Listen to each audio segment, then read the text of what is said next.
18 বছরের অপেক্ষার অবসান ঘটিয়ে প্রথমবারের মতো আইপিএল শিরোপা ঘরে তুলে বিরাট কোহলির দল রয়্যাল চ্যালেঞ্জার্স বেঙ্গালুরু। কিন্তু সেই শিরোপা জয়ই যেন কাল হলো বেঙ্গালুরুর। শিরোপা জয়ের উদযাপনে মানুষের প্রাণহানি থেকে শুরু করে আসতে থাকে একের পর এক দুঃসংবাদ। এবার আরও একটি নতুন বাজে খবর পেল আরসিবি। তাদের ঘরের মাঠ পেয়েছে অযোগ্য তকমা। সংশয় তৈরি হয়েছে ঘরের মাঠে কোহলিদের খেলতে পারা কিংবা না খেলা নিয়ে। 4 জুন আইপিএল এর শিরোপা উদযাপনের দিন চিন্নাস্বামী স্টেডিয়ামের বাইরে ভিড়ের চাপে পদতলিত হয়ে 11 জনের মৃত্যু এবং অন্তত 70 জন আহত হওয়ার ঘটনায় দলটির বিপক্ষে অভিযোগ এনেছে কর্ণাটক রাজ্য সরকার। গ্রেফতার করা হয়েছে ফ্র্যাঞ্চাইজির বিপণন প্রধান নিখিল সোসালেকে। এমনকি দলের তারকা খেলোয়াড় বিরাট কোহলির বিরুদ্ধেও আনা হয়েছে অভিযোগ।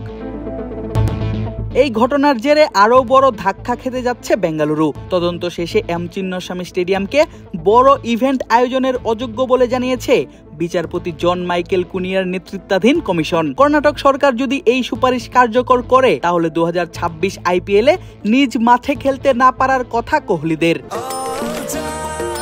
নিশ্চিন্তে খান স্বাস্থ্যকর অল টাইম পান, অল টাইম হেলদি লাইফ।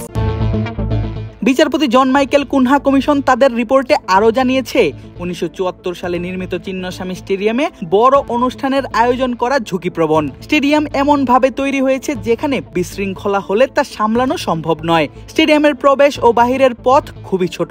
কোনো ম্যাচের আগে স্টেডিয়ামে ঢোকার যে লাইন পড়ে তা প্রায়ই পৌঁছায় সড়ক পর্যন্ত। ফলে দুর্ঘটনার সম্ভাবনা থাকে আরও বেশি। জরুরি অবস্থায় দর্শকদের বের করার জন্য আলাদা কোনো পথও নেই স্টেডিয়ামে। আর এমন রিপোর্টে চাপ বেড়েছে বেঙ্গালুরুর উপর। 30 সেপ্টেম্বর থেকে 2 নভেম্বর পর্যন্ত নারী বিশ্বকাপ হবার কথা এই স্টেডিয়ামে। এছাড়াও 2026 সালে পুরুষদের টি-20 বিশ্বকাপের আয়োজন করা নিয়েও তৈরি হয়েছে সংশয়। পাশাপাশি এই মাঠ ব্যবহৃত হয় কোহলিদের আইপিএল দল রয়্যাল চ্যালেঞ্জার্স বেঙ্গালুরুর ঘরের মাঠ হিসেবে। ফলে শঙ্কা জেগেছে বিরাটরা কি পারবেন এই মাঠে নিজেদের হোম ম্যাচগুলো খেলতে? যদি না পারেন তাহলে কোথায় নিজেদের হোম ম্যাচ খেলবে আরসিবি?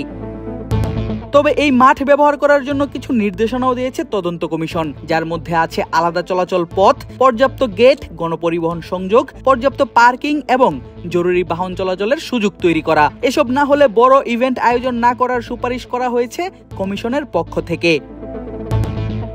তদন্ত কমিশনের পক্ষ থেকে জানানো হয়, সেদিনের বিজয় প্যারেডে মানুষের তুলনায় পুলিশের সংখ্যা ছিল অপ্রতুল। 3 লাখ জনতাকে সামলাতে উপস্থিত ছিলেন মাত্র 79 জন পুলিশ সদস্য।